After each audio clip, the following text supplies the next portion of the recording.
அவதானப்பட்டி மகா மாரியம்மன் திருவிழா. என்னோட இந்த சேனல்ல தினம் தினம் அம்மாவோட ஒரு நிமிஷ வீடியோ, அதாவது 60 செகண்ட் அம்மாவோட அலங்காரம் ஒருத்தர் எனக்கு எடுத்து அனுப்பிட்டு இருக்காரு. அவரை இந்த நேரத்தில் அவருக்கு நன்றி சொல்லிக்கிறேன்.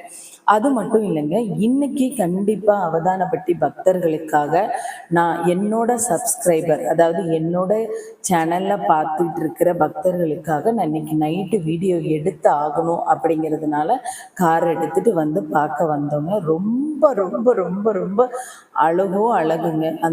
அவங்க மட்டும் இல்லை, அந்த ஊர் ஃபுல்லாக அப்படி ஒரு ஜொலிக்க ஆரம்பிச்சிட்டாங்க. இது அவதானப்பட்டியை சுற்றி, அந்த அம்மாவோட கோயிலை சுற்றி இருந்த சீரியல் பல்பு. இது அந்த அவதானப்பட்டிக்குள்ள போகிற வழி பாருங்க, போகிற வழி மட்டும் போடலை, ஊர் ஃபுல்லாக இந்த மாதிரி வெளிச்சங்கள், கலர்ஃபுல்லான கலரான சீரியல் பல்பு போட்டிருந்தாங்க. அங்கங்கே அம்மனோட உருவத்தில் ஜொலிக்குது அந்த சீரியல் பல்பு. பார்க்கும்போது ரொம்ப நல்லா இருந்தது.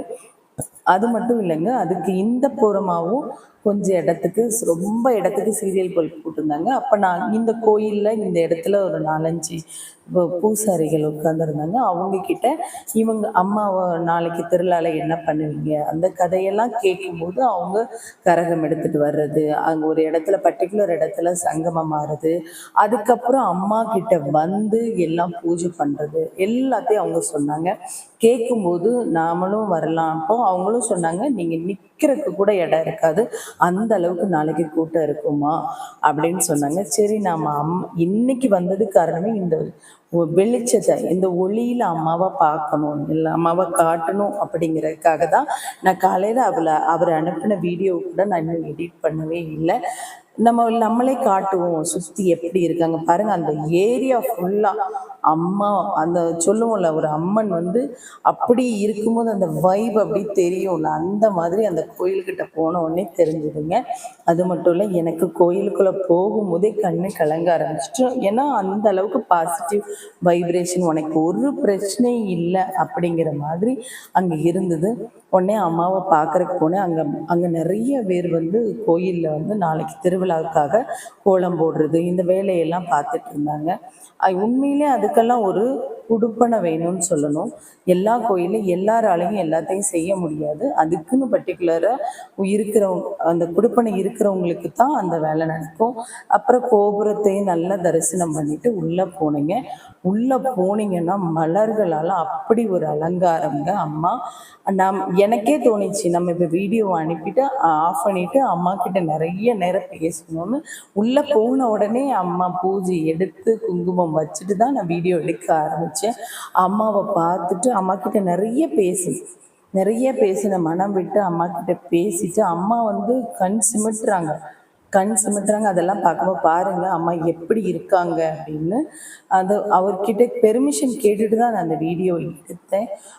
எனக்கு அம்மா என்கிட்ட பேசின மாதிரி இருந்தது. போடுமா, நீ போடு, என்னோட பக்தர்கள் பார்க்கட்டும் அப்படிங்கிற மாதிரி இருந்தது. அதனால சந்தோஷமாக வீடியோ எடுத்துட்டு அம்மா கிட்ட ரொம்ப நேரம் பேசிட்டு தான் வந்தேன். ஏன்னா எனக்கு இப்போல்லாம் எங்கே போனாலும் அந்த அந்த மகிமையை ஓரளவு உணர ஆரம்பித்ததுனால அம்மா கிட்ட கண்டிப்பாக இருந்து, அம்மா நீ போமா, நான் உனக்கு ஒரு பிரச்சனையும் இல்லைங்கிற மாதிரி இருந்தாங்க. அதுக்கப்புறம் இந்த பக்கம் வந்தால் அங்கே ஒரு பெரிய அரச மரம் ஒரு பெரிய சூலம் இருக்குது. அங்கே உடனே கண்ணீர் என்ன ஆச்சுன்னே தெரியல, கண் கலங்க ஆரம்பிச்சிருச்சு. உடனே அந்த இடத்துலையும் வீடியோவை ஆஃப் பண்ணிவிட்டு கொஞ்ச நேரம் அதுலேயும் மனசார அம்மா கிட்ட மனமுருகி பேசிட்டு, அதுக்கப்புறம் நினச்சேன், நான் இங்கே கண்டிப்பாக எல்லா பக்தர்களும் அம்மாவை பார்த்தா போதும். ஏன்னா நம்மளோட இந்த குறை அந்த குறை எதுவுமே நம்ம சொல்ல வேண்டாம், அம்மாவை பார்த்தா போதும். அம்மா நம்மளை ஸ்கேன் பண்ணுற மாதிரி தான் அத்தனை பிரச்சனைகள், கண் திருஷ்டி எல்லாமே போயிடும். அடுத்தவங்க பார்வை, பொறாமை எண்ணங்கள், இது எல்லாமே அம்மா எடுத்துருவாங்க. அந்த மாதிரி இருந்தது. பாருங்க எவ்வளோ அழகா அந்த ஏரியா, அவதானப்பட்டி ஏரியா ஃபுல்லாக கலர்ஃபுல்லான பல்பு ரொம்ப அழகாக இருந்தது. ஒவ்வொரு இடத்துலையும் அம்மன் சிலை, முருகர் சிலை, விநாயகர், இந்த மாதிரி அந்த சீரியல் பல்பால் அலங்காரம் பண்ணியிருந்தாங்க. பார்க்கவே ரொம்ப அழகாக இருந்தது. அதுவும் அந்த ஆற்று பக்கத்தில்